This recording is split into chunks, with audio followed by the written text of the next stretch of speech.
needs were. That is why he allowed the serpent to talk too much to his wife. One of the number one complaints about women is that men don't talk. Is that your problem here too? You know, maybe African women are different. So let me ask, because most, the European women, their number one complaint is that men don't talk.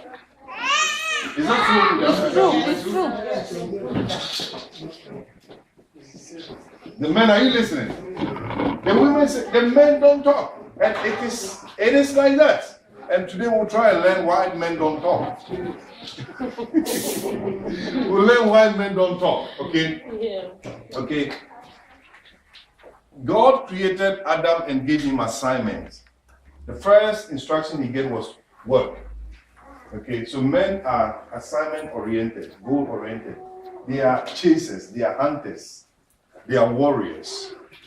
Men are always focused on an assignment, focused on something. So whenever they set their eyes on something to do, they chase it till they finish it. Okay? And if a man sets his eyes on you, you're in trouble, whether you're married or not. Listen to me carefully. Whether you are married or not, if a man sets his eyes on you, it's very dangerous. So Christian men, don't take things for granted. As for my wife, she's holy, she's faithful. So everything is fine. When a man sets his eyes on a woman, he will do everything it takes to get her. And that is the nature of men. When you were singles, when you were not married, the women will tell you, how did they manage to lock on you? The men talk to me. I mean, how many did your wife just came to you and said, I want to marry you? How many men had it like that? It's impossible, you see. What did we start doing? Can you give me a telephone number? For what? Talk. Talk. Can we talk? Can I see you? I remember when I was in love, I spoke with my wife almost how many hours?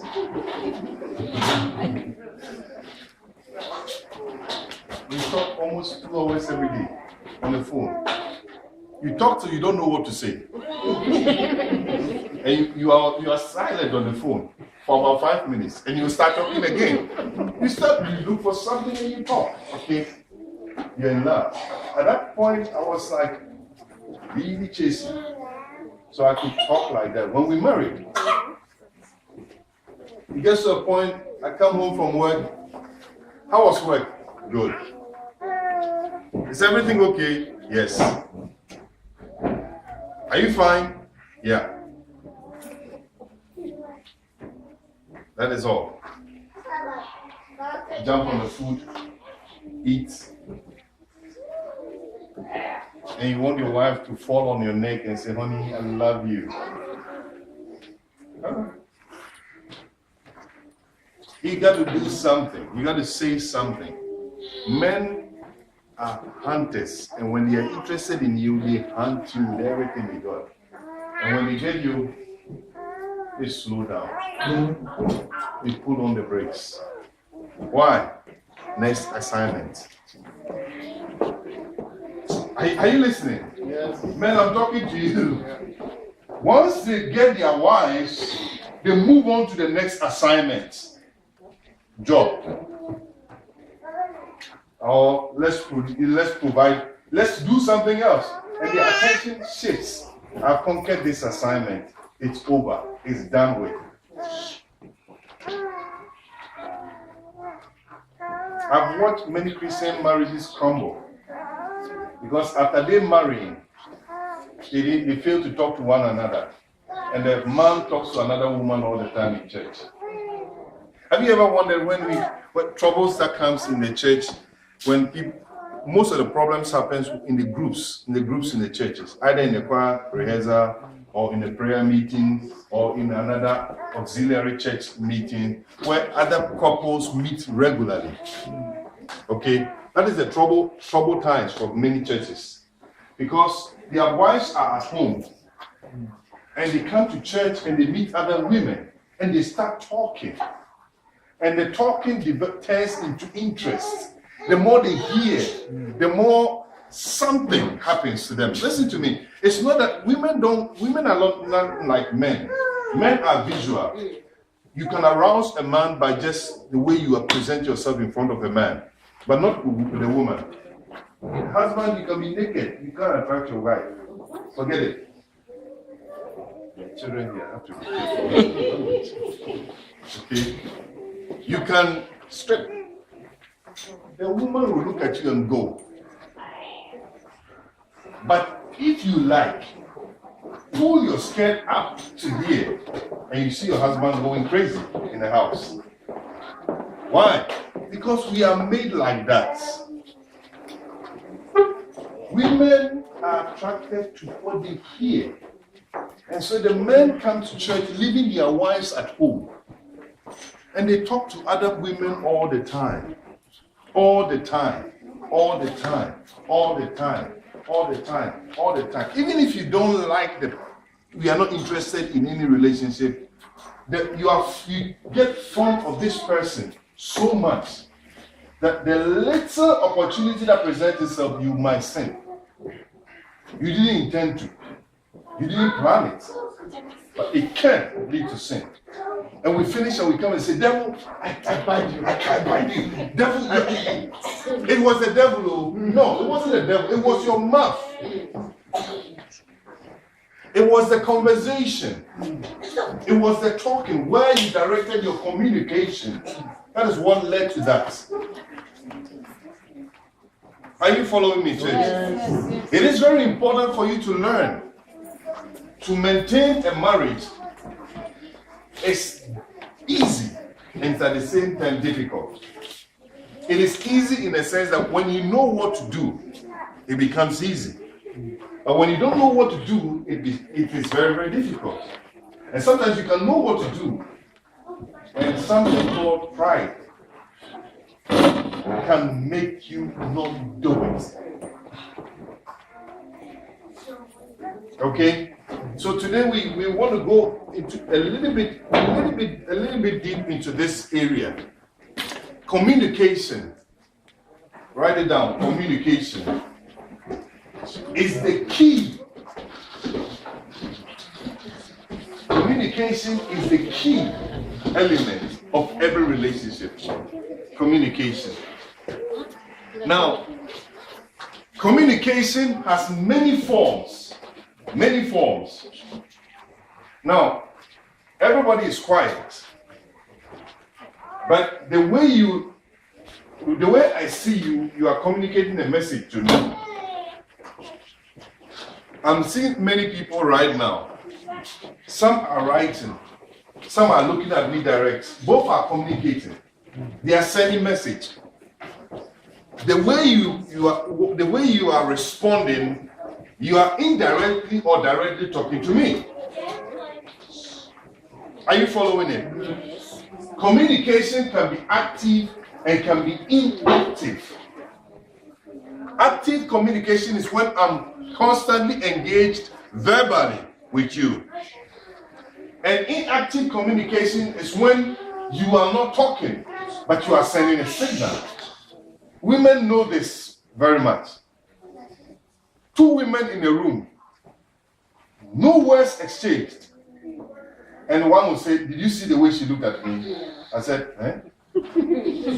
Did you see the way, the look in her face? She understood a whole paragraph. And I'm like, I have no clue. What went on? No. A woman can size you with a look within seconds. It is communication. It is communication. So whether you say something or not, you are still talking. Yeah. Are you hearing me? So don't deceive yourself and say, for me, when we have trouble in the house, I don't say anything. But he always blame me. Who tells you are not saying something? Sometimes the way you even look at him, you have written an essay about how the day is going to look like. And Africans, we have this thing we call the chuckle.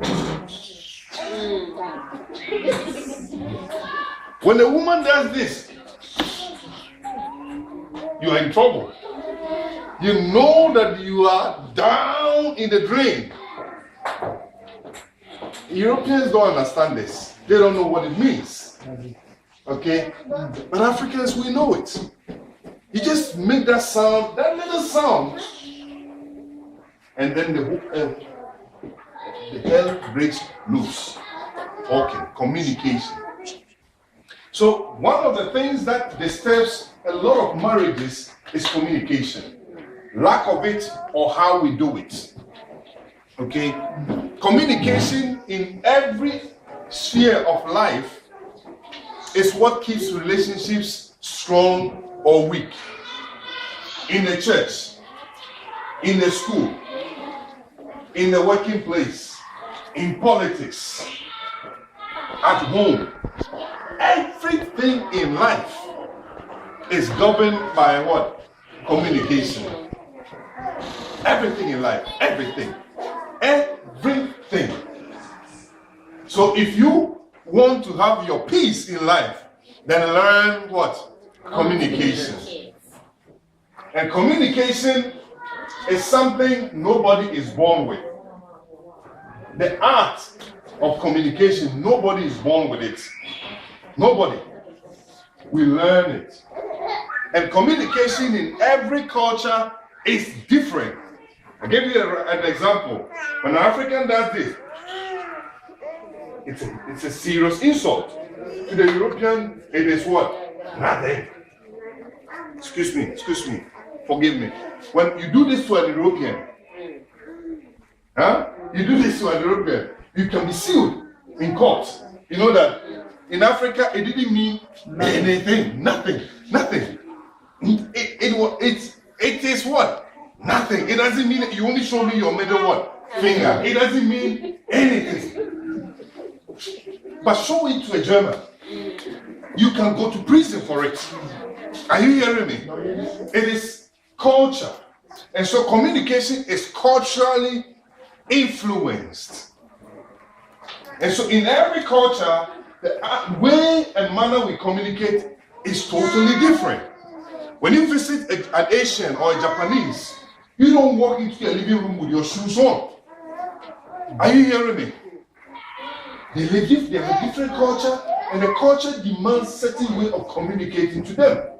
When no matter who they meet you, they bow to you. It is their way of communication. When you don't do it, you are sending him what? A message.